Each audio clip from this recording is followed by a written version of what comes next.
Neuroscience shows your body broadcasts signals every millisecond, but most people have no idea what they're transmitting. You think it's your thoughts creating your life, but thoughts are only the tip of the iceberg. The real transmission, the real frequency shaping your reality, is emotion. Not the fleeting reaction you feel when someone cuts you off in traffic, but the underlying state your nervous system is wired to hold. Emotion is the energetic tone that colors your entire field. If thought is like the words of a song, emotion is the melody. And it's the melody people hear before they ever notice the lyrics, which means every moment, whether you realize it or not, you are broadcasting a song into the quantum field. The question is, which one? Think of someone scrolling social media late at night. Their mind tells them, I should be grateful, but their chest feels tight, their stomach heavy. They're comparing, doubting, envying, and that emotional broadcast overrides the words they try to repeat. Another person sits in traffic rehearsing a fight they haven't even had yet. Their thoughts are arguments, but their body is rehearsing conflict. That emotional rehearsal is the frequency they're collapsing into matter. Emotion isn't just a byproduct of life, it's the architect of your timeline. Science backs this. The Institute of HeartMath has shown that the heart generates the strongest electromagnetic field in the body, far greater than the brain. When your emotional state is coherent, gratitude, joy, love, the heart's rhythm smooths, broadcasting a stable field that organizes the brain and body into harmony.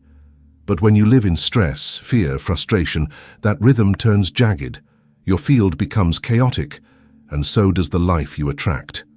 Emotion is coherence or incoherence in action. It's not positive thinking that collapses waveforms, it's embodied feeling states.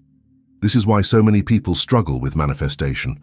They sit in meditation, repeating affirmations, imagining visions, but underneath, their nervous system is still wired for survival. They're breathing shallow, shoulders tense, heart racing. They are trying to paint over static with words, and the field responds not to what they say, but to what they are. You don't get what you imagine. You get what you embody, not by force, by frequency. Imagine a stage actor. He can memorize every line of a play, but if he doesn't embody the role, the audience feels it's fake. Now imagine your life as that stage. You can script the affirmations, rehearse the lines of abundance, but if your body is still carrying the tension of lack, the performance collapses. The field only listens when the actor becomes the character, which means the true shift is not mental rehearsal alone, but emotional embodiment. This is where the observer effect meets psychology. The quantum field collapses probability based on the observer's state. But what most don't realize is that your subconscious, not your conscious thought, is the observer. The subconscious lives in the body, in the autonomic nervous system, in the emotional imprints of past experiences. If you've been programmed by years of stress, disappointment, heartbreak, then your observer is tuned to those frequencies, which is why your mind can say, I'm ready for love, while your body still broadcasts fear of abandonment. Reality doesn't collapse from the wish, it collapses from the coherence, and coherence requires regulation. When you breathe deeply, soften your body, and practice emotional states before the external evidence arrives, you begin to rewire the subconscious. Neuroplasticity shows the brain doesn't just record reality, it rehearses it. If you rehearse gratitude now, even before the circumstance, you install the program. And once it's installed, it becomes your default frequency. That's when life begins to reorganize around you. If this is clicking for you, drop one word in the comments, the frequency you choose to embody this week, because the shift begins with choosing, and not in thought alone, but in breath, in body, in felt emotion. Now let's go deeper, because if emotion is the frequency shaping your reality, then why do most people find themselves locked in repeating emotional states they can't seem to escape, even when they know better? The answer reveals the hidden architecture of your nervous system and how to break free. Most people are living inside an emotional echo chamber, recycling the same states day after day without realizing it. Wake up stressed, check your phone, feel a spike of urgency. The body memorizes that chemical cocktail, and by noon, it's craving another hit of the same. Not because the situation demands it, but because the nervous system has become addicted to the familiar frequency of stress. In neuroscience, we call this emotional habituation. In quantum terms, it means you're collapsing the same reality over and over because your broadcast never changes. Think about the student who obsesses over grades. Even when they finish an exam, their body still hums with anxiety. They refresh their email, waiting for the results, but in truth, they're addicted to the vibration of worry. Or the person who replays a breakup months later. Their body produces the same chemicals as if the heartbreak were happening now, and so their field keeps projecting loss. In both cases, the external world seems to confirm the inner state, not because life is against them, but because their subconscious broadcast pulls matching scenarios into coherence. The paradox is this: the more you try to escape an emotion by resisting it, the more you feed it. The body doesn't distinguish between "I don't want this" and "this is real." It just feels the charge. So every time you argue with your sadness or push away your fear, you are actually energizing that frequency. Resistance locks the pattern in place, which is why healing doesn't begin with suppression, but with awareness. When you bring conscious observation to the emotion, something profound happens. Studies in mindfulness show that naming your state, simply saying "this is fear" or "this is shame," shifts brain activity from the amygdala to the prefrontal cortex. In that moment, the pattern loosens. The subconscious observer that was unconsciously collapsing your reality is interrupted, and the conscious self begins to choose again. This is the crack where transformation enters. But awareness alone isn't enough. You have to recondition the body. Think of an athlete training muscle memory. They don't just think about the movement, they repeat it until the body takes over. In the same way, if you want to live in the frequency of peace, you must train your nervous system to hold peace even when old triggers appear. Breath, movement, heart coherence practices. These are not spiritual extras, they are rewiring tools. They install new defaults into the subconscious. Picture a musician learning a new instrument. At first, their fingers stumble, the melody feels forced. But over time, the nervous system learns. Eventually, the music flows effortlessly. That's what embodiment looks like. At first, gratitude feels awkward, love feels unsafe, peace feels fragile. But as you practice, the body remembers. Soon it's not an effort, it's who you are. And when your body stabilizes that melody, the field organizes around it. This is why people say everything changed when I stopped trying so hard. Because effort comes from the conscious mind, but frequency comes from the subconscious body. You can't white-knuckle your way into coherence. You have to train the system to feel at home in the states you want to live in. That's the bridge from survival to creation. Not by chasing, by becoming. And here's the key. Emotion is not just a private inner event. It is a broadcast that others can sense. Even if you say nothing, walk into a room where two people have been fighting, and you feel the tension instantly. Sit with someone deeply calm, and your own breath begins to slow. That's field-to-field communication. It's not imagination, it's measurable entrainment, which means the emotion you rehearse doesn't just shape your timeline, it shapes the timelines of everyone around you. So the real question becomes, if emotion is the true frequency of creation, how do you consciously choose it when your entire system is addicted to the old one? That's where regulation meets surrender, and where science explains why letting go is not weakness, but the highest form of power. Letting go sounds simple, but to a nervous system trained in survival, surrender feels like death. Your body clings to tension, to hypervigilance, to control, because somewhere deep down it believes that holding on is safety.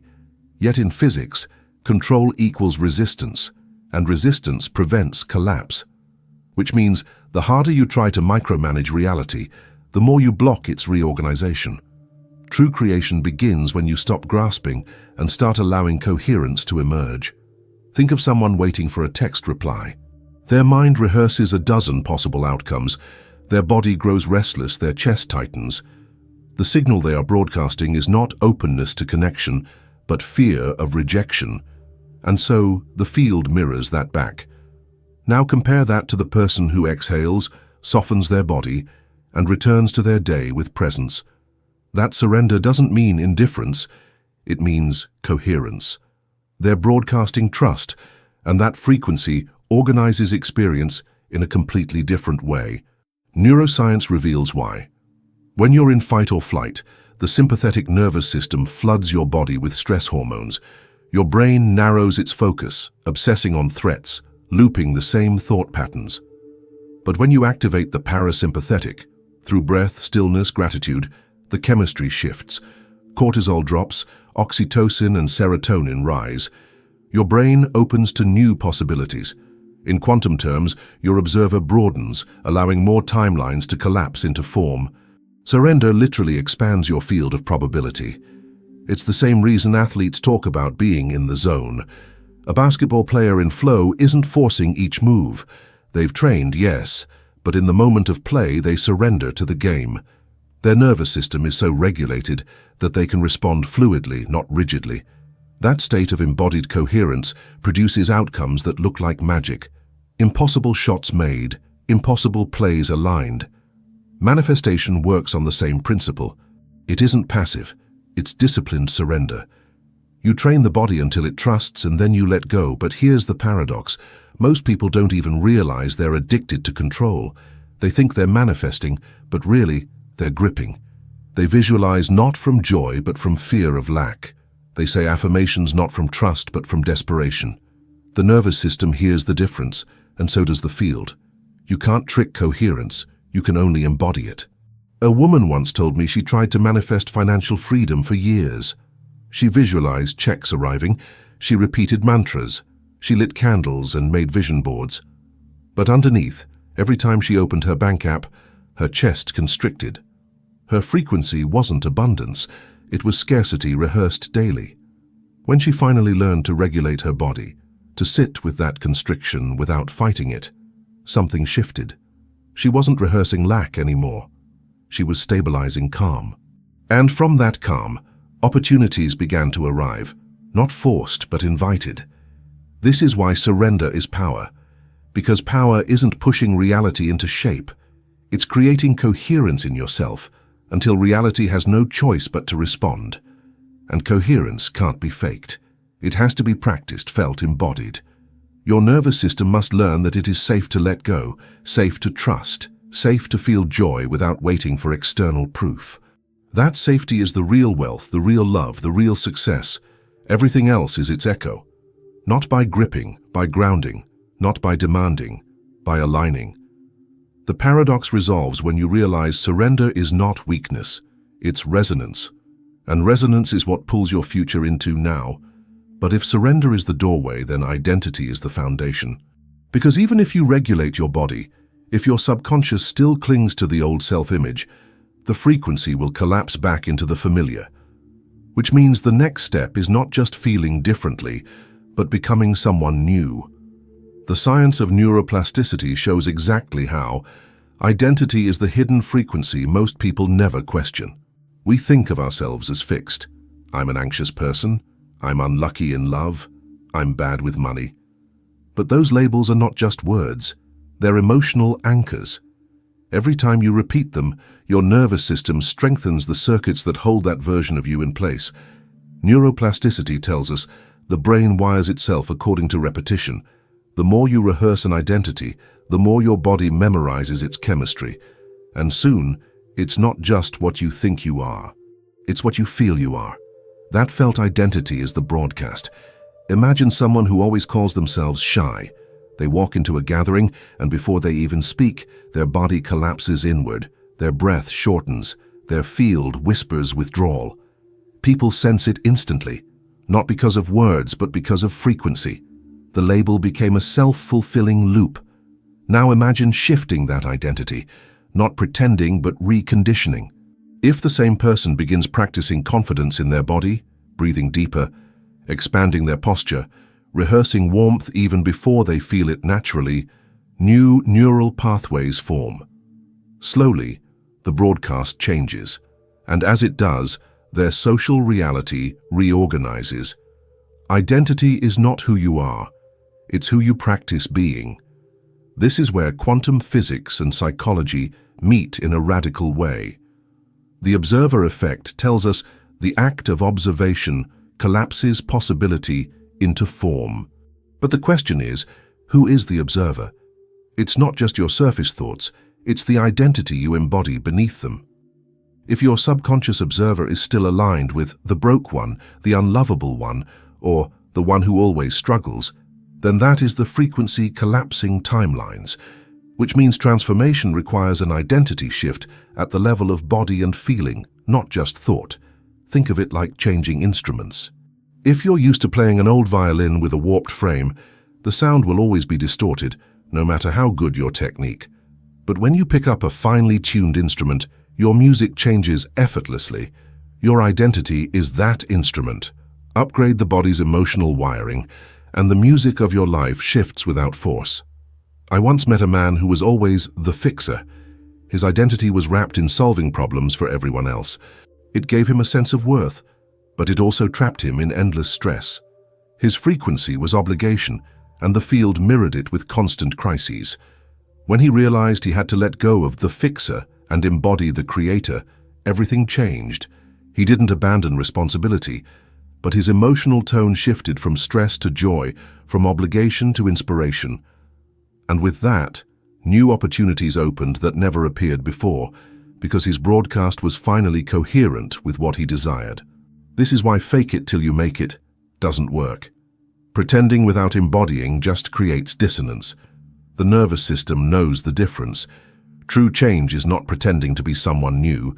It's rehearsing the emotions of that self until they become natural. Neuroplasticity ensures the brain rewires. The field ensures reality reorganizes. Together, identity becomes destiny.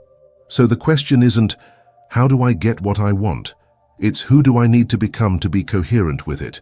Because reality doesn't give you what you chase, it mirrors what you are. Not by striving, by shifting, not by forcing, by feeling. But here's the challenge.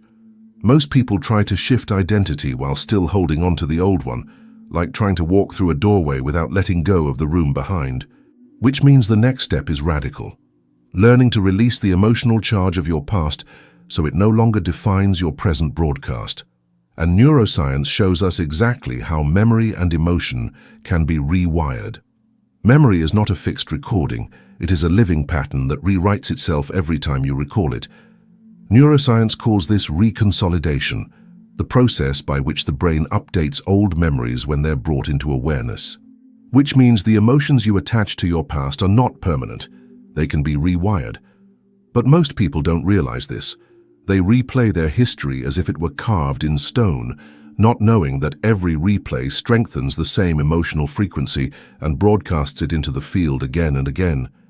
Take someone who constantly revisits a childhood failure. Maybe they stood frozen during a school presentation, their classmates laughing, their body locking into shame. Each time they replay it in adulthood, during a work meeting before speaking up, even in casual conversation, the nervous system reactivates the same emotional cocktail. Shame becomes their broadcast, not because the past is happening, but because the body is still living inside it. Now imagine interrupting that loop. When they recall the memory but breathe differently, soften the body, and introduce a new emotional state, compassion, safety, even humor, the memory reconsolidates. The event remains, but the frequency changes. This is the science of liberation. Trauma isn't just what happened, it's the emotional imprint left behind. And because emotion is frequency, trauma is a program that keeps collapsing the same timelines. The breakup that made you distrust intimacy, the rejection that made you fear risk, the failure that made you shrink. None of these moments are over until their emotional charge is dissolved. But once the charge is released, the identity tied to it dissolves as well. Picture a scientist in a lab, running an experiment that keeps producing the same flawed result. The data suggests inevitability, but the flaw isn't in reality, it's in the setup. The instruments are miscalibrated. Your nervous system works the same way. If your body has been calibrated to fear, scarcity, or shame, then no matter how much effort you apply, you'll keep collapsing that same frequency. Recalibrate the instrument, the emotional body, and suddenly new results emerge effortlessly. This is why practices like meditation, breathwork, and somatic release are so powerful. They don't just relax you in the moment, they recalibrate your nervous system's baseline. Over time, they teach your body that it is safe to feel joy, safe to feel trust, safe to expand beyond survival. And when the body learns safety, the past loses its grip. Memory remains as knowledge, but its emotional frequency dissolves. That's when you're no longer a prisoner of your history. You've collapsed into a new timeline. Think of the person who once felt stuck in repeating toxic relationships. Every new partner mirrored the same pattern: betrayal, chaos, abandonment. From the outside, it looked like bad luck, but on the inside, their body was still broadcasting the emotional frequency of fear and distrust. Once they learned to regulate, to release the charge of old heartbreak, their field shifted. The same person, the same world, but a new frequency. And suddenly, healthy partners began to appear. Not by chance, by coherence. This is where the science meets the mystical. Because when you release the emotional past, you create space for a new identity, a new melody in your field. That's when synchronicities begin to accelerate. Life reorganizes not because you fought the old story, but because you stopped broadcasting it. Reality listens to your frequency, not your timeline. The moment your emotional state changes, your future changes with it. So here's the deeper truth. Your past does not predict your future. Your emotionally embodied identity does, which means every breath, every choice to regulate, every moment of surrender is not just self-care. It is timeline collapse in real time. But there's another layer still, because emotion doesn't just live in memory. It is constantly shaped by your environment. The people you surround yourself with, the media you consume, even the posture you hold are all shaping the field you broadcast. Which means the next step is learning to design your environment so your frequency stabilizes rather than slips back into the old patterns. Your environment is not neutral, it is a tuning fork. Every space you walk into, every voice you hear, every posture you adopt, vibrates against your nervous system, shaping the emotional frequencies you hold. And yet most people move through life unconsciously immersed in environments that reinforce the very states they're trying to escape. They try to manifest abundance while scrolling through scarcity-driven news. They try to embody love while surrounding themselves with conflict. They try to hold peace while their body is slouched, shallow breathing, shoulders tense. The broadcast is sabotaged not by lack of effort, but by misalignment with environment.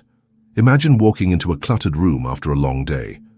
Your mind may say, "It's fine, I'll relax," but your body feels the chaos. The visual noise keeps your nervous system slightly agitated, feeding stress frequencies into the field. Or picture someone trying to cultivate self-worth while spending hours comparing themselves on Instagram. Their conscious mind may whisper affirmations, but the nervous system absorbs the emotional charge of inadequacy. The environment has overridden intention. Neuroscience confirms this. Mirror neurons in the brain fire in resonance with what we observe, meaning we don't just witness emotion, we embody it. Sit with someone who is anxious, and your nervous system begins to mimic their rhythm. Watch repeated content filled with anger or fear, and your body rehearses those states as if they're happening to you. This isn't imagination, it's biology. And because biology is frequency, your environment literally tunes your field. But here's the liberating part. You can consciously design the spaces and relationships that calibrate you to the frequency you choose. A musician keeps their instrument in a room where temperature and humidity support tuning. In the same way, you can curate your world as a chamber for your emotional coherence. Play music that evokes joy. Keep objects that anchor gratitude. Surround yourself with people whose nervous systems have learned regulation, because their coherence will entrain yours. And most importantly, train your posture and breath as part of your environment, because your body is the space you live in most. Think of the difference between someone hunched over their phone, scrolling endlessly, versus someone who sits tall, breath deep, eyes open to the horizon. The external scene may be the same, but the emotional field is entirely different. The first is broadcasting contraction, the second expansion. Over time, that posture becomes a frequency habit, and frequency habits collapse into reality. This is why embodiment is not just inner work, but environmental design. You're not only shifting your internal state, you're building a life that rehearses coherence without effort. It's easier to feel abundance when your space is ordered with care. Easier to feel love when your relationships mirror it. Easier to feel peace when your nervous system isn't constantly bombarded by dissonance. Emotion is shaped not only by memory, but by the stage you place yourself on. So ask yourself, what stage have you been rehearsing on? Does it amplify the melody you want to broadcast, or does it keep replaying the old song? Because here's the truth. The quantum field doesn't respond to your intention alone. It responds to your stabilized frequency. And stabilization requires structure, not by wishing, by wiring, not by intention, by immersion. When you choose environments that feed coherence, you no longer fight against old patterns. The stage itself carries you into the new frequency. But there is one more element most people overlook, and it's the most measurable of all. Because while environment shapes frequency, the ultimate stabilizer is the bridge between brain and heart. Heart-brain coherence isn't just a poetic phrase, it's a scientifically measurable state where your broadcast becomes clear, stable, and magnetic. And once you learn how to activate it, the frequency of your reality shifts in ways you can't ignore. Heart-brain coherence is where science makes the invisible undeniable. Your brain operates on electrical patterns, your heart pulses electromagnetic rhythms. And when the two are synchronized, your entire field becomes ordered. Studies at HeartMath show that in states of gratitude, compassion, or love, the heart's rhythm forms a smooth, sine wave-like pattern. This coherent rhythm entrains the brain, aligning its electrical activity. The result? Your nervous system, your hormones, your perception, all shift into harmony. And because coherence radiates outward, your field becomes a beacon that reorganizes the probabilities around you. But most people live in the opposite state, incoherence. The mind races with thoughts of worry, while the heart beats in jagged survival rhythms. That mismatch is like two instruments playing out of tune. The melody collapses into noise, and in that noise, the quantum field cannot stabilize into the reality you desire. You may visualize abundance, but the broadcast is static. You may affirm love, but the field hears chaos. Imagine someone arguing with themselves in traffic. Their brain loops through, "I need to stay calm," but their heart pounds with anger. That split creates incoherence, and the external reality reflects it. Horns blaring, drivers cutting off, frustration escalating. Now imagine the same moment approached differently. A deep breath, hand placed on the chest, attention brought to the rhythm of the heart. As the breath steadies, the heart rhythm smooths. The brain follows. Suddenly, the environment feels less hostile, even though the cars are the same. The broadcast changed, and so did the experience. This is not abstract. In studies, participants who practiced heart-focused breathing and gratitude saw measurable shifts in their immune function, brainwave patterns, and emotional resilience. Their field stabilized. And the field is not just personal, it's relational. When one person enters coherence, others around them often entrain to it unconsciously. Think of a calm leader in crisis, whose steady presence brings everyone else down from panic. That's heart-brain coherence in action, the body broadcasting order so strongly that it reorganizes the group.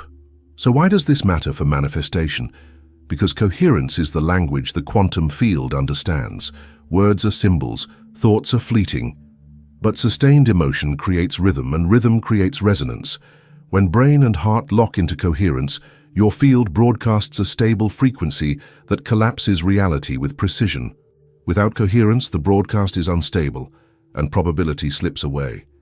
This explains why sometimes when you truly feel gratitude, not think it, but feel it in your chest until it vibrates, things align almost instantly. The call comes, the opportunity appears, the synchronicity lands. Because coherence has no static, the field responds clearly. That's not luck, that's physics. So if you want to reshape reality, the practice is simple but profound. Bring your attention to your heart, breathe deeply, generate the feeling of gratitude or love, even for just a minute, and let your brain entrain. Over time, the nervous system learns to live in that state. And when it becomes your baseline, life mirrors it effortlessly, not by effort, by rhythm, not by pressure, by coherence. That is the true frequency of creation, but coherence is not the final destination. It is the doorway. Because once your broadcast stabilizes, something even more mysterious happens. The timelines that once seemed far away begin collapsing into your present. The future you imagined starts arriving faster than logic can explain. And to understand why, we have to step fully into the quantum dimension of time itself. Time is not linear the way we've been taught. Physics shows us that past, present, and future all exist simultaneously as overlapping probabilities. What gives the illusion of sequence is your nervous system collapsing one frame after another into coherence, which means the future you desire is not somewhere distant, waiting for years to pass. It already exists as a potential, vibrating in the field, waiting for your frequency to match it. And the bridge that brings it near is emotion. Think of two tuning forks in a room. Strike one, and the other begins to vibrate in resonance. That's how timelines collapse. When you stabilize the emotional frequency of the future self, gratitude for what's coming, joy as if it's already here, love as if you are already whole, your present begins to resonate with that probability. The distance collapses. What looked like waiting becomes alignment. This is why people experience synchronicities once they shift emotionally. A chance encounter, an unexpected email, an idea at the exact right time. From the outside, it looks like coincidence. From the inside, it's coherence collapsing timelines. The future self was already broadcasting. The moment your nervous system matched its rhythm, the paths converged. Think of someone who longs for love. They wait, they search, they force connections. The field hears desperation and mirrors it back as absence. But when they begin to feel whole, to cultivate joy in solitude, to embody the frequency of love itself, suddenly opportunities appear effortlessly. The potential partner who was always there now comes into view, not because they just arrived, but because the observer collapsed into alignment. Or picture the entrepreneur grinding endlessly, waiting for the big break. Their broadcast is stress, scarcity, proving. The timeline of flow and abundance is right beside them but inaccessible. Only when they regulate, feel gratitude now, and embody the frequency of ease does that future collapse into their present. The call, the client, the breakthrough, not by chasing, by becoming. This is where science and spirit meet in the most liberating truth. Reality is not created by time passing. It is created by frequency matching.